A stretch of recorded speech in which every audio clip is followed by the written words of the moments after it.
নৃশংস হত্যাযজ্ঞের প্রতীকী প্রতিবাদ।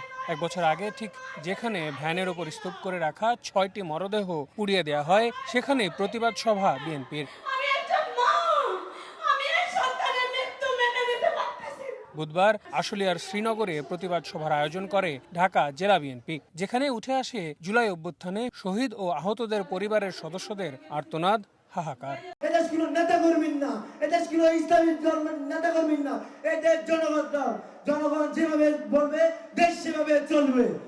আজকে সত্যি একজন ছেলে হারাবো, আমি নিজেকে সামনে নিতে পারতেছি না যে ছেলে আমার কত ব্যথা।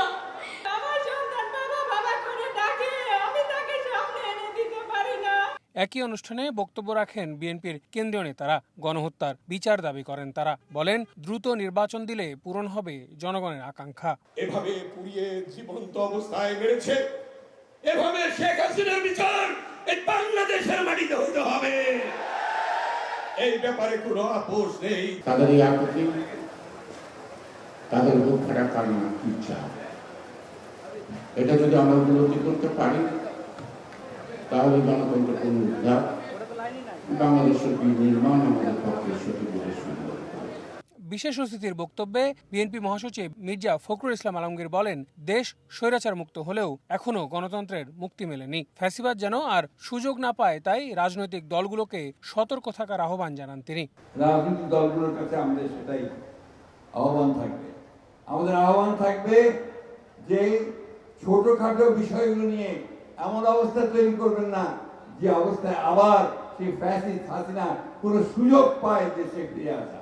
যুক্তরাজ্য থেকে ভার্চুয়ালি যুক্ত হয়ে বিএনপির ভারপ্রাপ্ত চেয়ারম্যান তারেক রহমান সতর্ক করে বলেন, রাজনীতিতে পুনর্বাসনের জন্য ওত পেতে আছে পতিত ফ্যাসিবাদী শক্তি। সরকারের যে কোনো ভুল সিদ্ধান্তে ফ্যাসিবাদ মাথা চাড়া দিয়ে উঠতে পারে বলেও শঙ্কা প্রকাশ করেন তারেক রহমান। আমি অন্তর্বর্তীকালীন সরকারের প্রতি দৃষ্টি আকর্ষণ করে বলতে চাই, শত শহীদদের রক্তের বিনিময় পতিত, পলাতক, পরাজিত, বিতাড়িত ফ্যাসিবাদী অপশক্তি রাষ্ট্র রাজনীতিতে পুনর্বাসিত হওয়ার সুযোগ নিতে ওত পেতে রয়েছে। সরকারের যে কোনো ভুল সিদ্ধান্তে দেশে গণতন্ত্র উত্তরণের যাত্রা পথকে সংকটে ফেলে দিতে পারে। দেশে ফ্যাসিবাদ, উগ্রবাদ, চরমপন্থা মাথা চাড়া দিয়ে উঠতে পারে। কাজেই এই ব্যাপারে আমাদের সকলকে, বিশেষ করে অন্তর্বর্তীকালীন সরকারকে অত্যন্ত সতর্ক থাকতে হবে, থাকা প্রয়োজন।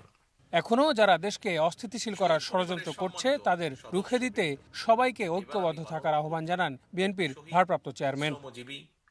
আল আমিন তুষার, সময় সংবাদ, ঢাকা। আমি আগেও বলেছি, শহীদগণ